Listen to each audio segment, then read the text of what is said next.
Yo, what's going on, you guys? Your boy Bill Mahari here, represent Mahari Nation Sports Podcast. Much love to the entire LDBC, man. All right. So there's some big news, coming out of Minneapolis today. Courtesy from the Star Tribune. You can go ahead and check it out for yourself. So a Minneapolis judge today rejects moving the trial for these four officers to a different location in result of George Floyd's death.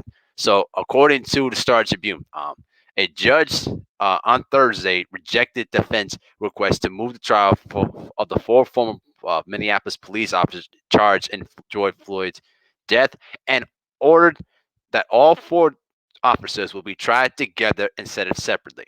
Hennepin County Judge Peter Cahill ruled that after the defense attorneys had argued that a pretrial publicity had made it impossible for the four men to get a fair trial in Minneapolis, they all cited a September 11th hearing in which the men and their attorneys were confronted by angry protesters outside the courthouse, raising safety issues.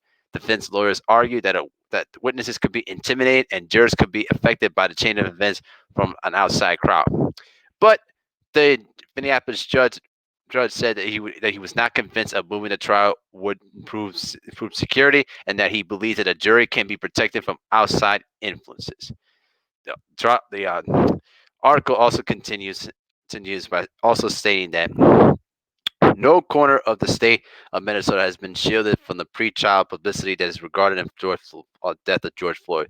Because its pervasive media coverage, a change of venue is unlikely to cure the taint of the potential pre-trial publicity, he wrote. All right. So the judge said that he's willing to revisit the issue if circumstances warranted. Moving the trial away from Minneapolis to a less diverse area is also likely would affect the makeup of the jury, though the judge didn't address that issue. In a separate order, however, he said the names of the jurors will be kept confidential and that the jurors will be fully escorted during deliberation and escorted to the courthouse as a group. The judge also rules that the trial can be televised and streamed live, saying cameras will ensure that the defendant's right to a public trial and the public's right to access during this time, which when spacing is restricted due to COVID-19, leaves little to no room for spectators. Defense attorneys also argued that the men should face separate trials as each officer tried to diminish his own role in Floyd's arrest by pointing fingers at each other. But the judge rejected that too, saying the complications of separate trials were too great and that trying the officers together would ensure that the jury understands all the evidence, all the complete picture of George Floyd's death. So this is what the judge said in another quote. And it would allow the community, this state, and this nation to observe the verdicts for all four defendants at once, he concluded. And the judge also said that the critical evidence is the same for all men, and one trial would keep witnesses from having to testify multiple times. All right. So my reaction to this, good, because to me, in my personal opinion, having separate trials for all four of these police officers would just be physically impossible. You would have to have various witnesses and various different types of testimony, and all four of these officers would have different type of accounts of what was going to what happened on that uneventful day in Memorial Day in Minneapolis. So I do believe that this is a very positive news if you're basically a George Floyd supporter and all that stuff, because at the end of the day, everybody knows, everybody saw the videotape all over the world about what Mr. Derek Chauvin did and how all three of those other officers didn't do anything to stop the crime from dead in its tracks. So you know it is what it is on that, but I'm glad that the judge, basically heard their points, but pretty much said the hell with that.